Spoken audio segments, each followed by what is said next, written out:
Louvado seja o nome do Senhor Jesus, meus amados. Nós vamos então fazer um breve comentário a respeito de 1 Coríntios, do capítulo 6, do versículo 1 ao 11. Então nós vamos ler aqui.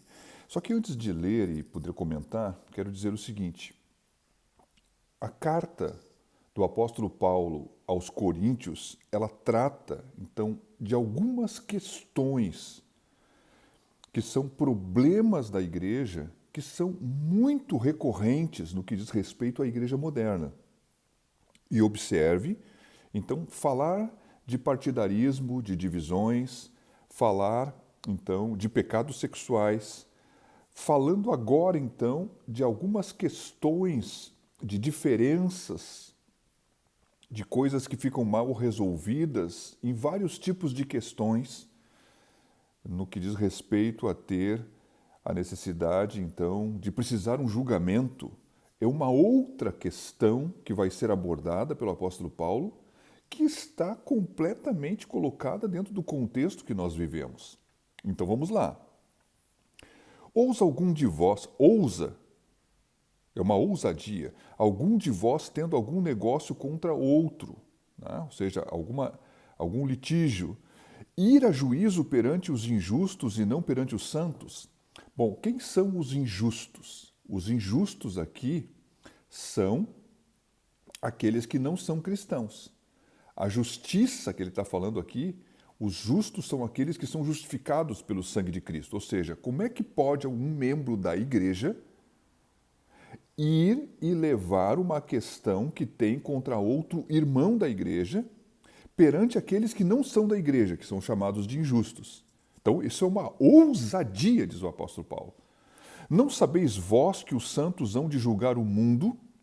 Ora, se o mundo deve ser julgado por vós, sois porventura indignos de julgar as coisas mínimas? Não sabeis vós que havemos de julgar os anjos, quanto mais as coisas pertencentes a essa vida? Bom, meus queridos, essas duas questões aqui, elas podem se tornar motivo de pergunta, né? Então, há teologicamente diferenças da maneira de pensar. Então, alguns pensam assim, que vai ter um momento, então, onde Cristo vai reinar na terra, depois do arrebatamento, depois que ele volta e consuma, né, o tempo de Israel. Ele vem e vai abrir, então, um reinado chamado milênio.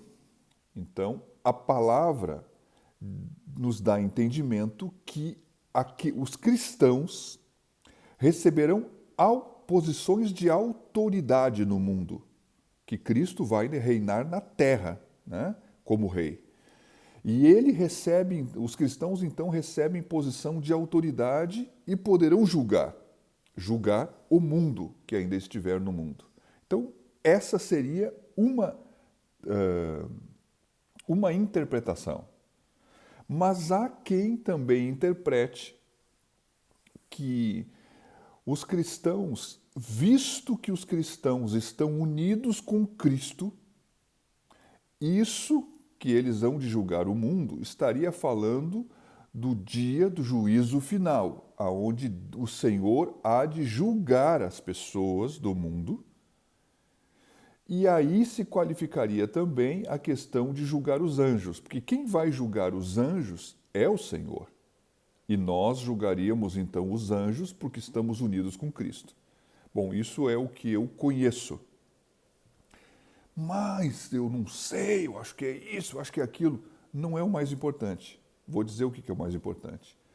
O que o apóstolo Paulo está chamando a atenção dos coríntios é que eles não deveriam se colocar numa posição de réus diante do mundo, visto que eles foram colocados numa posição espiritual por Jesus Cristo, por estar com Jesus Cristo, numa posição de juízes. Como que vocês, que são posicionados, como falei antes, como santos, não se colocam no mundo numa posição física igual à posição espiritual que vocês têm? Como que vocês, como juízes em Cristo, que vão julgar o mundo e os anjos, não se colocam numa posição de juízes e vão se colocar numa posição de réus. Quando eles vão buscar os juízes deste mundo. Se quem são hoje, na posição espiritual, juízes, são vocês, ó igreja. Então, falando assim, existem muitas questões dessa vida que precisam ser julgadas. E elas podem ser julgadas e devem ser julgadas. E ele chega a dizer assim, então. Então, se tiverdes negócios em juízo, pertencentes a esta vida, pondes na igreja aos que são de menos estima na igreja. Deixa eu falar uma coisa antes que me veio ao coração. Então, quer dizer que nós não podemos ir buscar uma questão de justiça em relação àqueles que estão no mundo. Eu nunca posso contratar um advogado. Bom, a Bíblia diz que uma das figuras representativas daquilo que Jesus faz em nosso favor, ele é um advogado. Né? Então, Deus não nega essa posição, mas ele está determinando que a igreja, um irmão como irmão, não deve colocar um outro irmão na justiça. Ah, pastor, eu não concordo. Bom, tu tem o direito de não concordar, mas isso é o que está escrito na Bíblia. Só vou te dar um exemplo disso. Por exemplo, nós temos a escolinha Clubinho da Fé.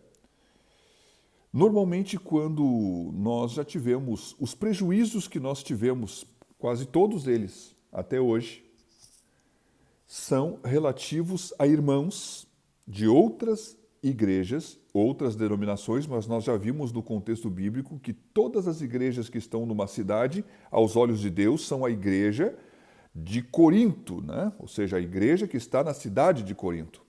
Os homens fazem diferenças, mas Deus vê como uma igreja só. E deveríamos nos posicionar como sendo uma igreja só.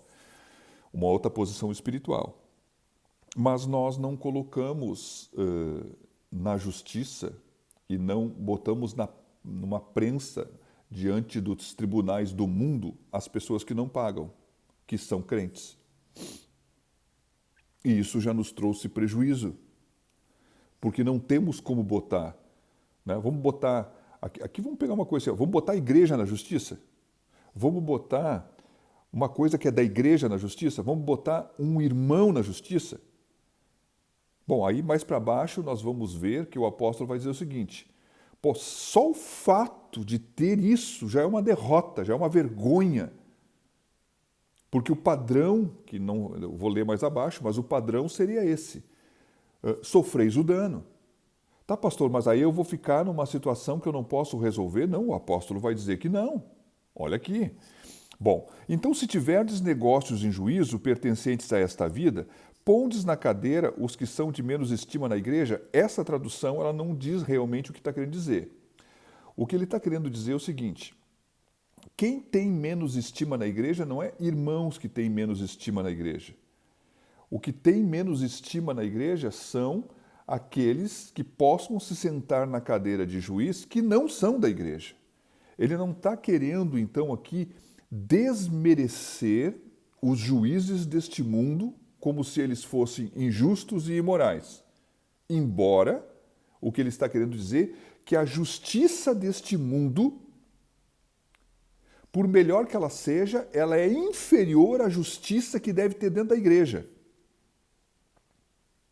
Então, olha, como é que a igreja vai botar na cadeira de juiz pessoas que são menos qualificadas, porque a sabedoria deste mundo é privada, é pequena, a sabedoria de Deus é maior. Então, o que ele está dizendo é o seguinte, para vos envergonhar eu digo, não há, pois, entre vós sábios, nem mesmo um que possa julgar entre seus irmãos. Pô, não há um líder, não há um pastor, não há alguém que você pode procurar para buscar resolver isso. Meus queridos, claro que a pessoa que nós buscamos dentro da igreja, o Senhor proíbe a parcialidade. Então nós devemos não fazer diferença entre as pessoas. Então, falando isso, Mas aqui está escrito então assim: mas o irmão vai a juízo com o irmão, e isso perante os infiéis. Isso é qualificado como uma injustiça. Olha o que ele vai dizer para baixo. Na verdade, é já realmente uma falta entre vós terdes demandas uns contra os outros. Por que não sofreis antes a injustiça, que é o padrão de Cristo? Por que não sofreis antes o dano? Em outras palavras, ele está dizendo o seguinte: só o fato de ter isso, demandas e esse tipo de contendas, já parte de um princípio que o cristão é bem-aventurado quando ele é injustiçado. Bom, mas vós mesmos fazeis a injustiça e fazeis o dano, e isso aos irmãos. Porque nem sempre o resultado que pode ser dado pode ser justo aos olhos de Deus. Há coisas que não são erradas, mas ela ainda, aos olhos de Deus, cuja sua justiça é superior, elas podem até, aos olhos do céu, ser consideradas até como imorais, ainda que os homens do mundo considerem justas. Bom, não sabeis que os injustos não hão de herdar o reino de Deus? Bom, meus queridos, o que ele vai falar agora? Ele vai iniciar falando tudo que diz respeito ao que os olhos de Deus é injusto. E é interessante isso porque às vezes aos olhos dos homens é justo. Ou não é tão injusto. Não é tão perfeito, mas não é tão ruim assim. Não, para Deus é ruim.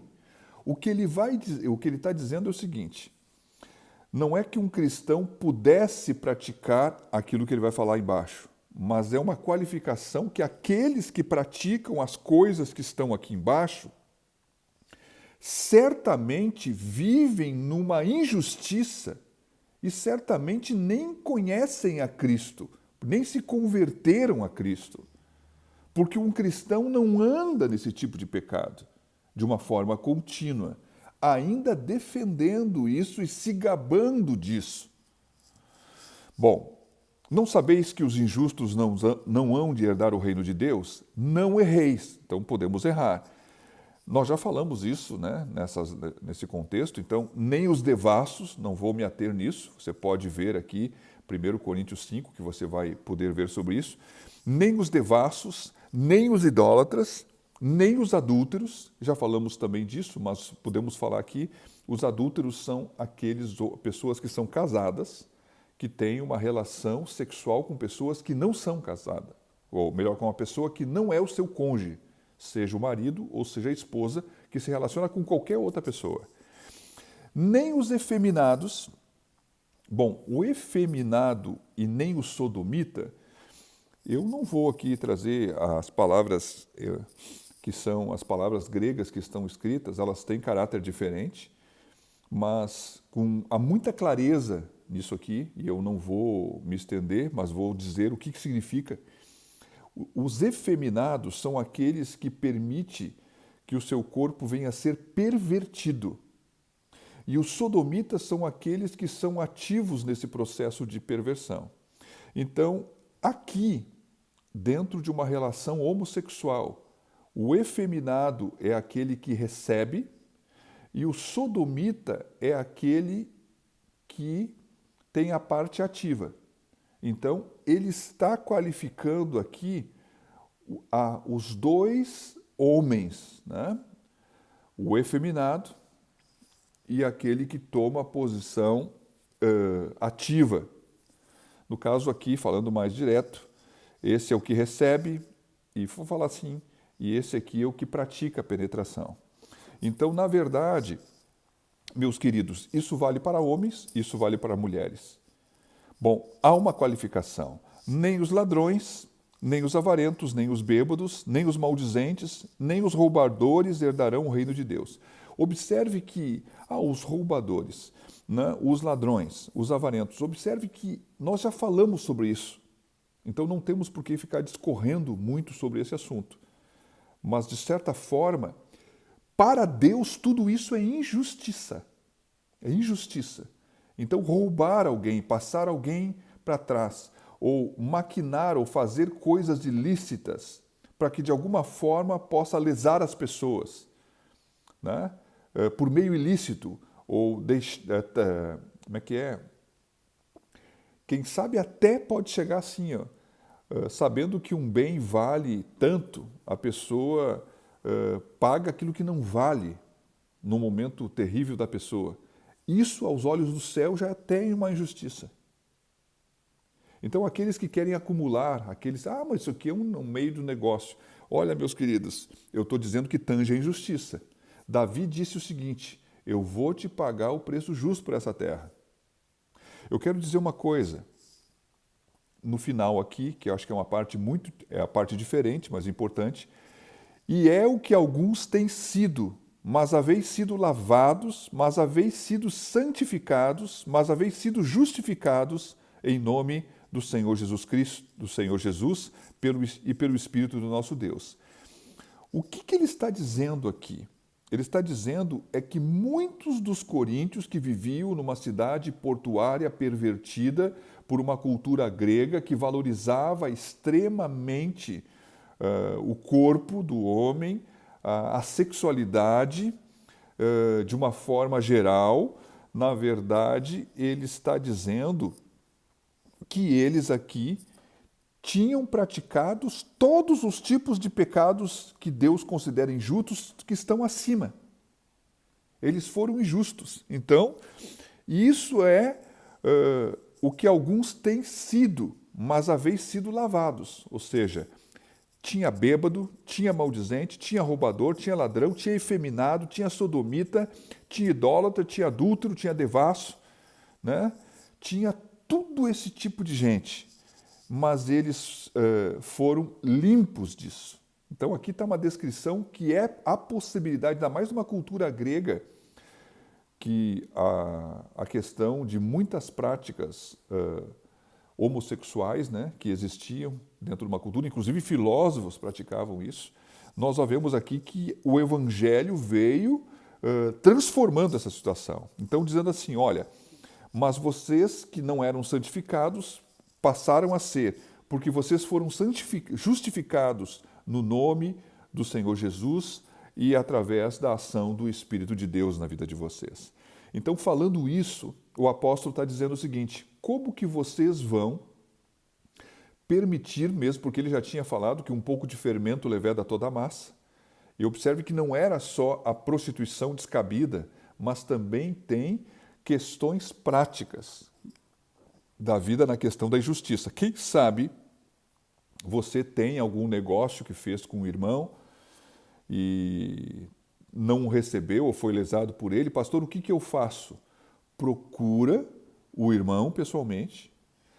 Se ele não te ouvir, leva alguém que tenha influência para tratar do assunto, na figura até aqui de alguém, de um líder, né? Depois comunica à igreja. Né? Esse comunicar à igreja seria comunicar ao pastor, para que o pastor pudesse interferir, né? De maneira que ele possa até ser essa pessoa que já vai junto, ou o pastor e a igreja depois, mas esses são os mecanismos. Esses são os mecanismos para essa pessoa poder ser confrontada e para a causa poder ser julgada dentro da igreja. Né? Há poucos dias atrás, eu tive uma situação entre dois irmãos que fizeram um negócio de carros e o carro foi vendido por tanto e um irmão reclamou, então, que na verdade ele pegou o carro, ele era muito inexperiente, confiou no outro, mas o carro estava com muitos problemas, ele teve que gastar muito dinheiro e nessa conjuntura toda, aí eu intervi, olhei a situação de um, olhei do outro, vendo ali o que pudesse ser, né? E procurei, então, fazer uma mediação. Bom, ainda que a minha mediação, né, dentro daquilo que eu procuro fazer como pastor, pudesse não ser perfeita, ela é um prumo para poder nivelar isso diante dos dois corações, porque ambos aceitaram a questão e o assunto está resolvido. Né? Então, isso, vamos convir, muito poucas questões no que diz respeito a questões judiciais, muitas questões, eu falei errado, muitas questões judiciais poderiam não existir e poderiam ser resolvidas se tivesse, então, uma visão que saber que a igreja tem condição de julgar isso, especialmente para os seus internos, não para os externos, né? A igreja não tem jurisdição nos externos. Mas um cristão pode ir à justiça com o ímpio? Claro, claro, né? Porque eu não tenho como botar o ímpio a ser sentado para conversar e receber, então, com respeito a Deus, a sua palavra, mesmo porque ele não foi justificado, não foi santificado, ele vive num pensamento injusto, que ele só tem uma premissa: eu quero o que é meu, eu quero o que é o meu de direito. E não se importa com esse princípio que muitas vezes devemos melhor fazendo, padecer o dano e padecer a injustiça. Podemos perder alguma coisa que, quem sabe, a gente acha que tinha direito, mas nós ganhamos no céu, porque foi isso que Jesus Cristo fez. Que Deus te abençoe.